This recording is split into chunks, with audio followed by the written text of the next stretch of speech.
America's wake-up call. This is News Radio WFLA. I'm JT, and joining us now is Gene Petrino. He's with Survival Response, and he's a retired SWAT commander who's got a lot of great experience and regarded as one of the top workplace violence and active shooter experts in the industry. Gene, welcome in. Thank you so much for being here.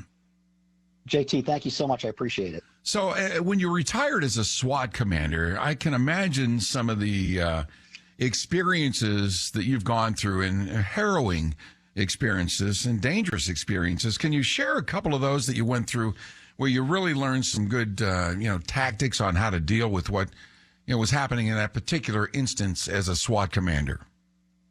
I don't think we have enough time. I will share probably one of the ones most applicable to what we'll be talking about today, which is the Fort Lauderdale Airport shooting. That was one of the most chaotic scenes I've been on. And I found that there were so many mistakes that were made, but nothing intentionally. What you have to realize is that all of these incidents that happen, they're just so fluid.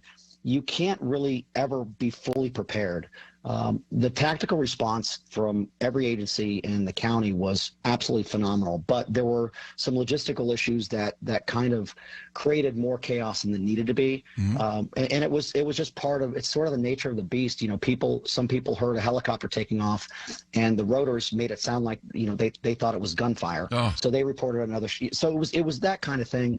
But additionally, we really learned that we have to get a lot more in tune with, from law enforcement standpoint, working with each other. Mm-hmm. Communication is always a challenge because we typically, every agency has different radio procedures.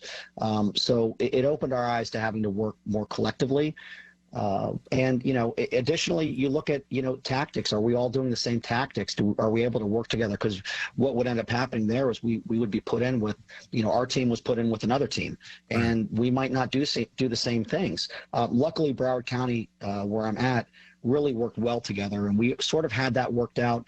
Some of the issues really were more administrative that we had problems with, but it was a really eye-opening experience. Yeah. All right. Well, let's talk about active shooter situations, whether it's in a school or a workplace or in a mall or a church or wherever these days. They seem to be happening more frequently, and every time it happens, Democrats want to scream, "Take the guns away." And everybody knows that it's not the gun, it's the shooter.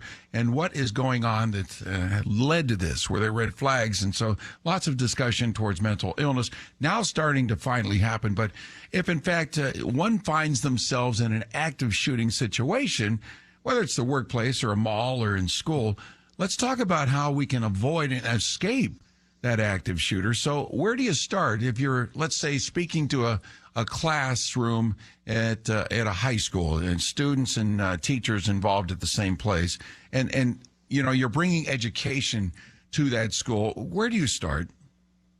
Well, the start of how to address these incidents is in prevention.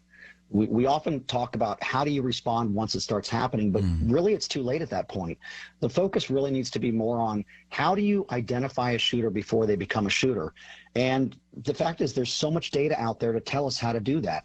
Every single shooter displays what's called a pathway to violence, and it always starts with a grievance. So you and I, we might not get a job promotion, or we might be turned down by a romantic partner, and that might get us really angry. And that's that grievance stage. That's where everyone starts going, oh, I don't know what to do.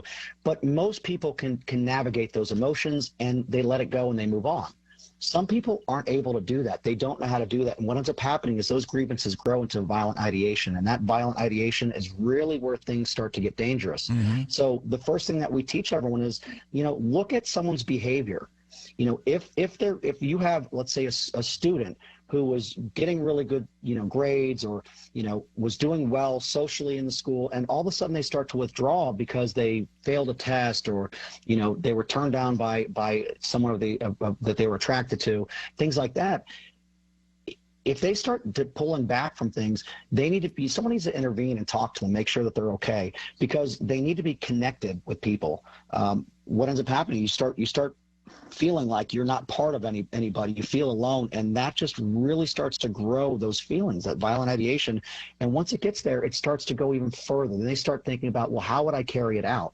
I always say it's sort of like if you've ever boiled milk to make, pudding or something like that, hot chocolate. Right. You put it on there, it simmers a little bit, it bubbles, and before you know it, if you're not paying attention, it's going to blow over all over the stove, and you make a big mess. You have to take that off of the heat. And that's really what we try to teach, is that if you identify someone that's starting to go down that path, you could really stop them.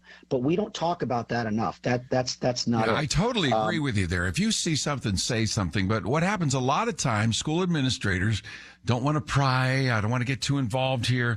Everybody's got their issues. We're going to try and work through this.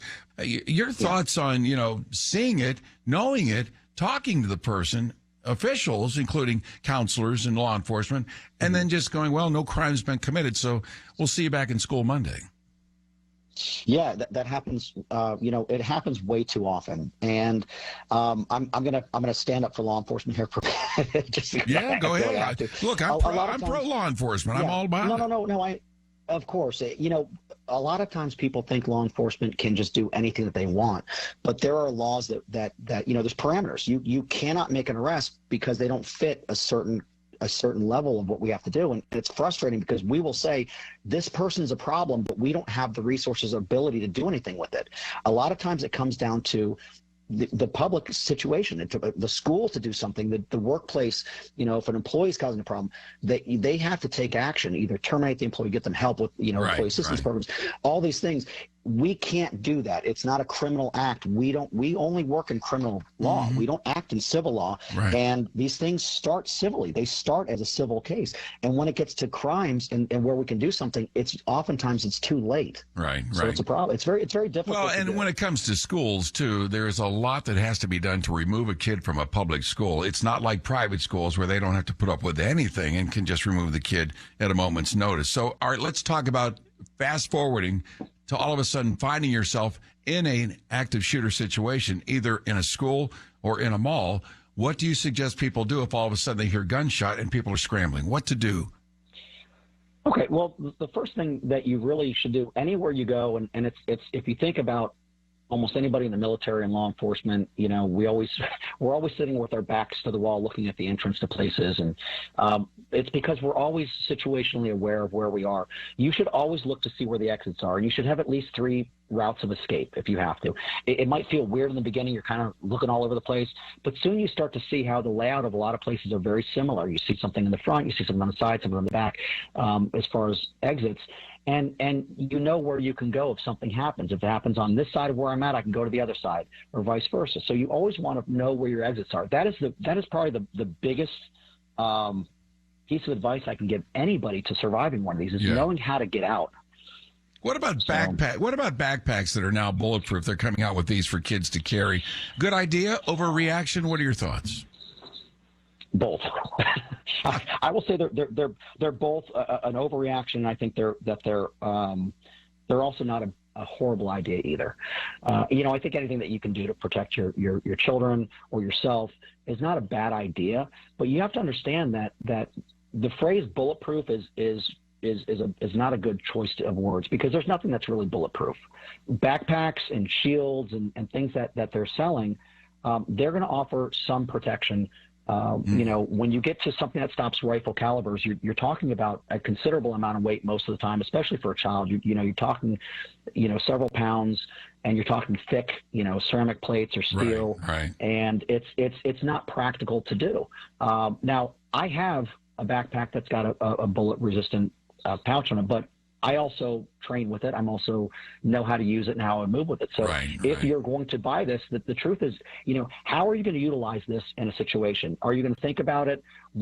How are you going to move? You really should practice with it. Honestly, it's about being familiar with what the ballistic protection is and how you would actually use it in a situation. All right. Gene Petrino, Survival Response is who he is with, training lots and lots of folks, CEOs and companies on how to deal with active shooters. But I think you hit the nail on the head.